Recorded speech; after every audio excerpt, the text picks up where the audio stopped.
சாலையோரம் வெயிலையும் குளிரையும் பொருட்படுத்தாமல் ஒரு மூதாட்டி தினமும் அமர்ந்து ஆரஞ்சு பழங்களை விற்று வந்தார்.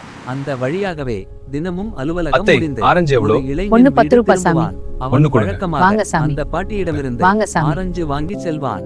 ஆனால் அவன் வாங்கும் விதம் சற்று வித்தியாசமானது. ஒரு பழத்தை எடுத்து சுவைத்து இது இனிப்பாக இல்லை என்று புளிக்கிறது. சொல்லி அங்கேயே வைத்து விடுவான். பிறகு இன்னொரு பழத்தை சுவைத்து இது நல்லா இருக்கிறது, இதையே கொடுங்கள் என்று அதை வாங்கிச் செல்வான். இதை கவனித்த அவன் மனைவி ஒரு நாள், ஏன் இப்படி செய்கிறீர்கள்? பழங்கள் எல்லாம் இனிப்பாகத்தானே இருக்கின்றன, பின் ஏன் அந்த பாட்டியிடம் வீணாக குறை சொல்கிறீர்கள் என்று கேட்டாள். அப்போது அந்த இளைஞன் சிறிது மௌனமாக இருந்து மென்மையாகச் சொன்னான், அந்த பாட்டி மிகவும் ஏழை. தன் பிழைப்பிற்காகத்தான் இந்த வயதிலும் சாலையோரம் அமர்ந்து பழம் விற்கிறார். அவர் தனக்காக ஒரு பழத்தை கூட சாப்பிட்டு பார்க்க மாட்டார்.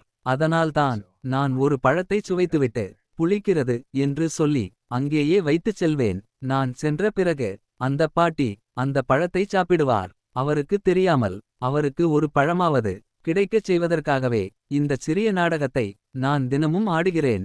ஒரு நாள் அந்த பாட்டிக்கு பக்கத்தில் கடை வைத்திருந்த ஒரு பெண், அந்த இளைஞன் உங்களை ஏமாற்றுகிறான், தினமும் ஒரு பழத்தை வீணாக்குகிறான் என்றார்.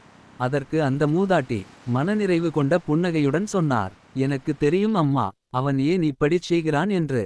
எனக்கு ஒரு பழமாவது கிடைக்க வேண்டும் என்பதற்காகத்தான் அவன் இப்படிச் செய்கிறான். அவனது அன்பை நான் அறிவேன். அதனால்தான் அவன் 1 கிலோ கேட்டால் அவனுக்கு தெரியாமல் தராசில் கொஞ்சம் எடையை அதிகமாக வைத்து 1-2 பழங்களை சேர்த்து போடுவேன்.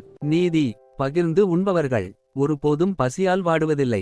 அன்பு என்பது பெரிய வார்த்தைகளிலும் வெளிப்படையான உதவிகளிலும் இல்லை, ஒரு பழத்தில் ஒளிந்த மனிதநேயம் போல தெரியாமல் செய்யும் சிறிய உதவிகளில்தான் உண்மையான மனிதத்தன்மை வாழ்கிறது.